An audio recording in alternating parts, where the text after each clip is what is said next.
বন্ধুরা, আজ এমন এক ধূর্ত চোরের কাহিনী শোনাবো যাকে পুলিশ বহু বছর ধরে খুঁজছে। আর এখন পুলিশ এমন এক মাস্টার প্ল্যান তৈরি করেছে যেখান থেকে এই দুনিয়ার কোনো চোরই পালাতে পারবে না। Senior রিক্যাপ্ট BD presents diabolic গিঙ্কো attacks মুভিটি 2022 সালে মুক্তি পায়, যার বর্তমান IMDb রেটিং 5.4। যাই হোক, গল্পের শুরুতে আমরা এক চোরকে দড়ি বেয়ে একটি বিল্ডিং এর উপরে উঠতে দেখি। এই চোরের নাম ডায়াবলিক, যাকে পুলিশ বেশ কয়েক বছর ধরে খুঁজছে, কিন্তু আজ পর্যন্ত তাকে কেউ ধরতে পারেনি। আর আজ ডায়াবলিক এই বিল্ডিং এর সবচেয়ে দামি মুকুটটি চুরি করতে এসেছেন। বিল্ডিং এর ভেতরে সিকিউরিটি তো ঠিকই আছে, কিন্তু তারা সবাই কার্ড খেলা নিয়ে ব্যস্ত। ডায়াবলিক বিল্ডিং এর ভেতরে ঢোকে এবং একজন নিরাপত্তা কর্মীর সামনে পড়ে যায়। বাধ্য হয়ে সে নিরাপত্তা কর্মীকে মেরে ফেলে। তারপর সেই রুমের দরজাটি খোলে যে রুমে মুকুটটি রয়েছে। যখনই দরজা খোলে সঙ্গে সঙ্গে সিকিউরিটি অ্যালার্ম বেজে যায়। ফলে সকল নিরাপত্তা কর্মী মুকুটটি যে কক্ষে রাখা আছেন তার দরজার কাছে চলে আসেন। তারা সেই রুমের দরজাটি খোলার অনেক চেষ্টা করে, কিন্তু সেটি খুলতে পারে না, কারণ ডায়াবলিক ভেতর থেকে দরজাটি লক করে দিয়েছেন। এখন ডায়াবলিক সেই মুকুটটি নেওয়ার জন্য সেফের রডগুলি কাটতে থাকে। সিকিউরিটিরা বাইরে থেকে দরজাটি খোলার জন্য ডিনামাইট ব্যবহার করে, ফলে দরজাটি ব্লাস্ট হয়ে যায়। কিন্তু ডায়াবলিক ইতিমধ্যে মুকুটটি নিয়ে সেখান থেকে প্যারাগ্লাইডারে করে পালিয়ে যায়। সিকিউরিটিরা তাকে দূর থেকে অসহায়ের মতো দেখতে থাকে। আর এখন সে তার প্যারাগ্লাইডারটি একটি কারের উপরে ল্যান্ড করায়, যেটি তার গার্লফ্রেন্ড ইভা চালাচ্ছিল। আর এইভাবেই সিকিউরিটিদের চোখে ধুলো দিয়ে তাদের সামনে থেকে মূল্যবান মুকুটটি নিয়ে চলে যায়। ওই দিনের পরে আমরা একটি শো দেখতে পাই যেখানে 5 জন মডেল খুব দামি জুয়েলারি করে পারফর্ম করছিল। এই শো শিখ জুয়েলারি কোম্পানির, যার মুকুট কিছুদিন আগে ডায়াবলিক ও তার গার্লফ্রেন্ড ইভা চুরি করেছেন। কোম্পানিটি তাদের সেল বাড়ানোর জন্য এই শো এর আয়োজন করেছে। এখানকার সিকিউরিটি অনেক বেশি টাইট, কারণ কিছুদিন আগেই ডায়াবলিক এই কোম্পানির মুকুট চুরি করেছেন। আর যখনই তাদের পারফরমেন্স শেষ হয়ে যায় তখনই হঠাৎ করে সেখানকার লাইটগুলো বন্ধ হয়ে যায়। একজন পুলিশ অফিসার সেই মডেলদের কাছে আসে এবং বলে, তোমরা সবাই আমার সঙ্গে এসো। এভাবে সে তাদের একটি রুমে নিয়ে আসে এবং বাহির থেকে রুমের শাটারটি বন্ধ করে দেয়। আসলে এটি কোনো রুম নয়, এটি ছিল একটি গাড়ি। আর পুলিশ অফিসারটি এখান থেকে গাড়িটিকে সামনের দিকে এগিয়ে নিয়ে যায়। এর কিছুক্ষণ পর সেই পুলিশ অফিসারকে তার মাস্ক খুলতে দেখা যায়। সে আসলে কোনো পুলিশ অফিসার ছিল না, সে ছিল ডায়াবলিক, যে আরো একবার সেই একই কোম্পানির জুয়েলারি চুরি করে। কিছুদিন গিয়ে ওই 5 মডেলকে তাদের জুয়েলারি খুলে নিয়ে গাড়ি থেকে নামিয়ে দেয় এবং সে গাড়ি নিয়ে পালিয়ে যায়।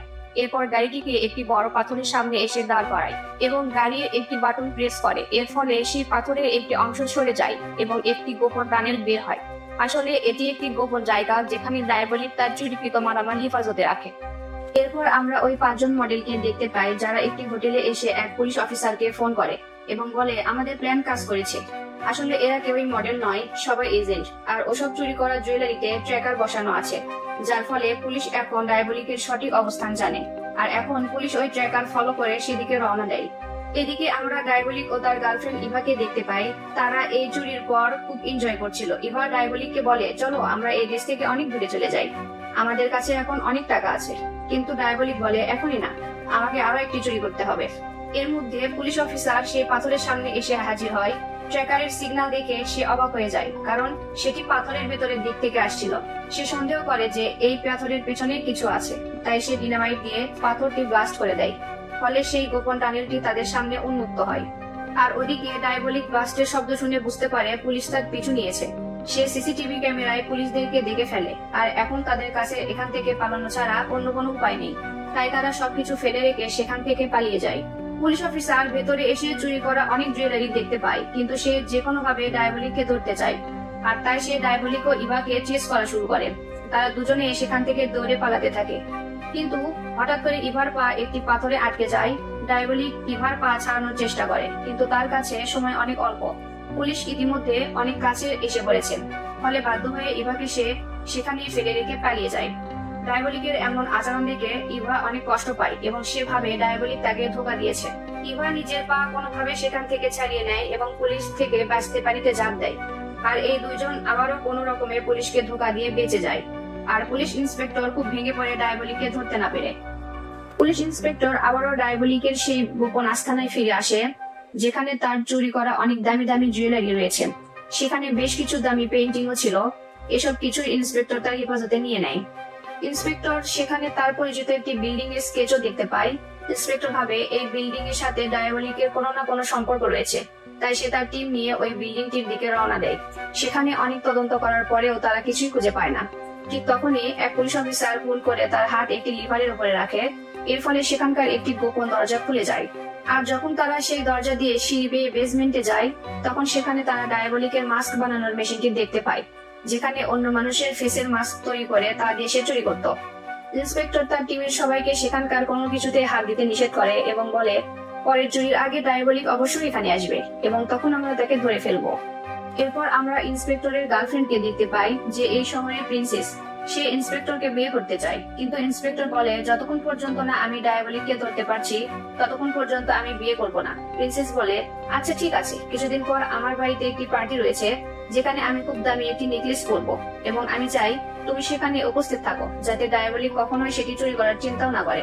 ইন্সপেক্টর বলে, ঠিক আছে, তুমি কোনো চিন্তা করো না, আমি সেখানে তোমার সাথেই থাকবো। এরপর আমরা আবার ডায়াবলিককে দেখতে পাই, সে ওই বিল্ডিং এর কাছেই দাঁড়িয়েছিল, যার বেসমেন্টে তার মাস্ক বানানো মেশিন রয়েছে।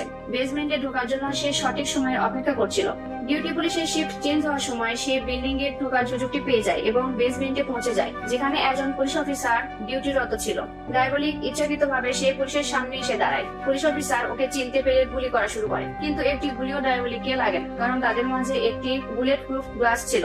গুলির শব্দ শুনতে পেরে সেখানে যতগুলো সিকিউরিটি ছিল সবাই বেসমেন্টে চলে আসে। তারা দেখতে পায় এখানে যে পুলিশ অফিসার ডিউটিতে ছিল সে অজ্ঞান হয়ে গেছে। তারা তার জ্ঞান ফিরিয়ে আনে এবং দেখে মাস্ক বানানো মেশিনটি সেখানে নেই। এই বিষয়টি জানতে পেরে ইন্সপেক্টর খুব রেগে যায়। ইন্সপেক্টরের সিনিয়র ইন্সপেক্টরকে তার রুমে ডাকে এবং বলে, ডায়াবলিককে তুমি কিভাবে ধরবে? সে তোমাদেরকে বোকা বানিয়ে চলে গেছে। আর ঠিক তখনই সেখানে ইভার কল আসে। ইভা বলে, ডায়াবলিক তাকে ধোকা দিয়েছে, তাকে ধরতে আমি তোমাদেরকে সাহায্য করতে পারি, কিন্তু এর বদলে আমার উপর যত ক্রিমিনাল চার্জ আরোপ করা হয়েছে তার সবগুলি বাতিল করতে হবে এবং আমাকে অন্য কোনো দেশে সেটেল করতে হবে। যদিও ইন্সপেক্টর এটি চায় না, সে ইভাকেও অ্যারেস্ট করতে চায়, কিন্তু তার সিনিয়র তাকে বলে, এটি খুব সুন্দর একটি প্ল্যান, তুমি এই প্ল্যান অনুযায়ী কাজ করো। ইভা ইন্সপেক্টরকে 30 মিনিট সময় দেয় তার সিদ্ধান্ত নেওয়ার জন্য। আর এখন ইন্সপেক্টর নতুন একটি প্ল্যান বানায়। সে তার অফিসারদেরকে বলে যে আধা ঘন্টা পরে ইভা আমাকে ফোন দিলে আমি তাকে ব্যস্ত রাখবো, আর এই সময়ের মধ্যে তোমরা তার লোকেশন খুঁজে বের করে তাকে অ্যারেস্ট করবে। ঠিক আধা ঘন্টা পরে ইভার আবার ফোন আসে। এই সময় ইন্সপেক্টর তাকে ফোনে ব্যস্ত রাখে আর তার টিম ইভার লোকেশন খুঁজে বের করে। তারা দেখে সে একটি টেলিফোন বুথ থেকে ফোন দিয়েছে। সেই টেলিফোন বুথের দরজাটি যখন তারা খোলে, সেখানে তারা দেখে ইভা আন্ডারগ্রাউন্ড সিওয়েজ লাইন দিয়ে পালিয়ে গেছে। আরো একবার ইভা তাদের চোখের সামনে থেকে পালিয়ে যায়। অন্যদিকে দেখানো হয় ডায়াবলিকের গোপন আস্তানা থেকে যেসব জুয়েলারি জব্দ করা হয়েছে তার মধ্যে একটি ব্রেসলেট নেই, এবং এটি সেই ব্রেসলেট যেটিতে ট্র্যাকার বসানো রয়েছে। তার মানে ট্র্যাকারটি এখনো অন রয়েছে, আর তারা এই ট্র্যাকার থেকেই এখন ডায়াবলিক অথবা ইভা লোকেশন সম্পর্কে জানতে পারে। ইন্সপেক্টর তাদেরকে ধরার জন্য রোলার নামক একজন পুলিশ অফিসারকে এই ইনফরমেশন গুলো দেয়। এই সেই পুলিশ অফিসার যাকে ডায়াবলিক বেসমেন্টে অজ্ঞান করে তার মাস্ক বানানোর মেশিন নিয়ে পালিয়ে গিয়েছিল। আর এখন রোলার সেই ট্র্যাকারের লোকেশন অনুযায়ী সেখানে পৌঁছে ইভাকে দেখতে পায়। রোলার ইভার দিকে পিস্তল তাক করে তার দুহাত উপরে তুলতে বলে এবং তাকে অ্যারেস্ট করার জন্য তার কাছে যায়। ইভা হঠাৎ করেই রোলারের উপর হামলা করে, তার পিস্তলটি কেড়ে নেয় এবং তাকে অজ্ঞান করে তারই গাড়ি নিয়ে পালিয়ে যায়। কিছুক্ষণ পর রোলারের জ্ঞান ফিরলে সে তার টিমমেটদেরকে দেখায় যে সে ইভার ব্রেসলেটটি উদ্ধার করেছে। আসলে রোলার জানতো না যে এই ব্রেসলেটই ট্র্যাকারটি বসানো আছে, যার মাধ্যমে তারা ডায়াবলিক ও ইভাকে অ্যারেস্ট করতে পারত, আর এখন তারা তাদের কাছেই পৌঁছাতে পারবে না। ইন্সপেক্টরকে আবার তার সিনিয়র ডেকে পাঠায়। সিনিয়র বলে, আমি তোমাকে যে প্ল্যান মাফিক কাজ করতে বলেছি তোমাকে সেই প্ল্যানেই কাজ করতে হবে। তুমি ইভার সাহায্য নিয়ে ডায়াবলিককে অ্যারেস্ট করো। যদিও ইন্সপেক্টর এটি চায় না, কিন্তু এখন তাকে এটি করতে হবে। সেজন্য সে ইভার সাথে কোনোভাবে দেখা করার সুযোগ খোঁজে, যেখানে ইভা বলে, আমার কাছে একটি প্ল্যান রয়েছে, আমাদেরকে এই খবর ছড়িয়ে দিতে হবে যে ডায়াবলিক আবারও চুরি করতে পারে। এই ভয়ে জব্দকৃত সোনা পুলিশ অন্যত্র সরিয়ে নিয়ে যাচ্ছে। যেখানে সোনা রাখা আছে সেখান থেকে সিকিউরিটি বেষ্টিত একটি গাড়ি বের করে একটি টানেলের ভিতর দিয়ে নিয়ে যাব, যেখানে ডায়াবলিক তার সোনা উদ্ধার করার জন্য সেই গাড়িতে আক্রমণ করতে পারে, আর সেই মুহূর্তে আমরা তাকে অ্যারেস্ট করে ফেলবো। আর অন্যদিকে আসল সোনা ভর্তি গাড়িটি অন্য রুট দিয়ে আপনারা সেই পজিশনে নিয়ে যাবেন। ইন্সপেক্টরের কাছে ইভার এই প্ল্যান বেশ ভালো লাগে। পরিকল্পনা মাফিক তারা এই খবর সর্বত্র ছড়িয়ে দেয় যে দ্রুত এই জুয়েলারিগুলো এখান থেকে অন্যত্র সরিয়ে নেওয়া হবে। আর ঘটনাক্রমে এটি সেই দিন ঠিক হয় যেদিন ইন্সপেক্টরের গার্লফ্রেন্ডের পার্টি ছিল। ইন্সপেক্টর তার গার্লফ্রেন্ডের কাছে যায় এবং বলে, আমাকে মাফ করো, আমি এই মুহূর্তে তোমার পার্টিতে থাকতে পারছি না। তবে আমার একজন বেস্ট অফিসার তোমার নিরাপত্তার জন্য পাঠিয়ে দেব। এরপর ইন্সপেক্টর তার টিমের সঙ্গে প্ল্যান বানানো শুরু করে। আর এখানে একটি প্রশ্ন ওঠে যে আসল জুয়েলারি ভর্তি গাড়িটি কে নিয়ে যাবে। আর তখনই রোলার বলে যে এই কাজ আমি করব। ডায়াবলিক আমাকে দুইবার ধোঁকা দিয়েছে, আর আমার জীবন চলে গেলেও আমি এই কাজ সম্পন্ন করে তার প্রায়শ্চিত্ত করতে চাই। এরপর ইন্সপেক্টর একটি গাড়িতে পুরো সিকিউরিটির সঙ্গে নিয়ে রওনা দেয়, যাতে ডায়াবলিককে তারা ধোঁকা দিতে পারে। এর কিছুক্ষণ পরে রোলারকে দেখা যায় সে একাই জুয়েলারি ভরা গাড়িটি নিয়ে অন্য একদিকে রওনা দেয়। অন্যদিকে ইন্সপেক্টর তার সিকিউরিটি সহ গাড়িটি নিয়ে একটি টানেলের ভেতরে ঢুকে পড়ে। টানেলের কিছু ভেতরে যেয়ে তারা দেখে যে টানেলটি বন্ধ। এরপরে তাদের সামনে ডায়াবলিক এসে হাজির হয়। তারা ডায়াবলিকের উপরে বেশ কয়েক রাউন্ড গুলি ছোড়ে, কিন্তু কিছুক্ষণ পর বুঝতে পারে যে এটি ডায়াবলিক নয়, বরং একটি পুতুল। ডায়াবলিক তাদেরকে আবারও ধোঁকা দেয়। এদিকে ইন্সপেক্টরের গার্লফ্রেন্ডকে দেখায়, তখন সে পার্টির জন্য তৈরি হচ্ছিল। সে তার নেকলেসটি নেয়ার জন্য একটি ড্রয়ার খোলে, কিন্তু সেখানে সে নেকলেসটি পায় না। তার মানে হলো নেকলেসটি চুরি হয়ে গেছে, আর সেখানে সেই মেকআপ আর্টিস্টও নেই যাকে সে হায়ার করেছিল। আমরা রোলারকে তার গাড়িটি নিয়ে একটি জঙ্গলের ভেতরে ঢুকতে দেখি, আর সেখানে আরো একটি গাড়ি এসে হাজির হয়। সেই দ্বিতীয় গাড়িটি থেকে সেই মেকআপ আর্টিস্ট নেমে আসে, যে সেই নেকলেসটি চুরি করেছে। আর এখন সে তার মাস্কটি খুলে ফেলে। এটা আর কেউ নয়, সেই ইভা। আর তার সামনে রোলার দাঁড়িয়ে। আর তখনই রোলার তার মাস্কটিও খুলে ফেলে। আর এ আসলে রোলার নয়, এ হলো ডায়াবলিক। আসলে ডায়াবলিক যখন মডেলদের জুয়েলারি চুরি করে, তখন সে বুঝতে পারে যে পুলিশ তার পেছনে নেবে। আর তাই সে পুরো প্ল্যান করে। জেনে শুনে সে ইভাকে ফেলে পালিয়ে যায়, যাতে পুলিশ ভাবে ইভার সাথে ডায়াবলিক প্রতারণা করেছে, এবং ইভাকে তারা বিশ্বাস করে ফেলে। আর ইচ্ছে করে তারা ওই মাস্ক বানানো মেশিনের বিল্ডিংটির স্কেচও ওই টানেলে ফেলে আসে, যাতে পুলিশ সেখানে পৌঁছাতে পারে। আর যখন সে ওই মেশিনটি নিতে যায়, তখন তার সামনে রোলার এসে পড়ে, আর তাকে সে মেরে ফেলে। তারপর সে রোলারের মাস্ক বানিয়ে সেটি পরে রোলার সেজে অজ্ঞানের ভান করে মেঝেতে শুয়ে থাকে। পুলিশরা এসে তাকে উদ্ধার করে তাদের সঙ্গে নিয়ে যায়। আর এতদিন সে রোলার সেজে পুলিশদের সঙ্গেই ছিল। যখন সে ইভাকে ধরতে যায়, তখন সে তার হাত থেকে ব্রেসলেটটি খুলে নেয়, যাতে পুলিশ তাকে আর ট্র্যাক করতে না পারে। আর এভাবে ডায়াবলিক তার দ্রুত বুদ্ধি দিয়ে জব্দ হওয়া জুয়েলারি গুলো উদ্ধার করে। আর এখন তার কাছে ইন্সপেক্টরের গার্লফ্রেন্ডের নেকলেসটিও রয়েছে, যার দামও বেশ অনেক।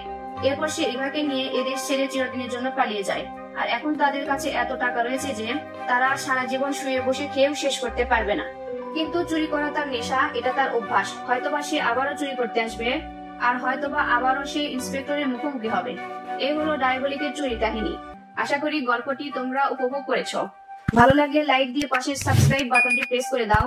ধন্যবাদ সবাইকে। আবার দেখা হবে নতুন কোনো গল্প নিয়ে।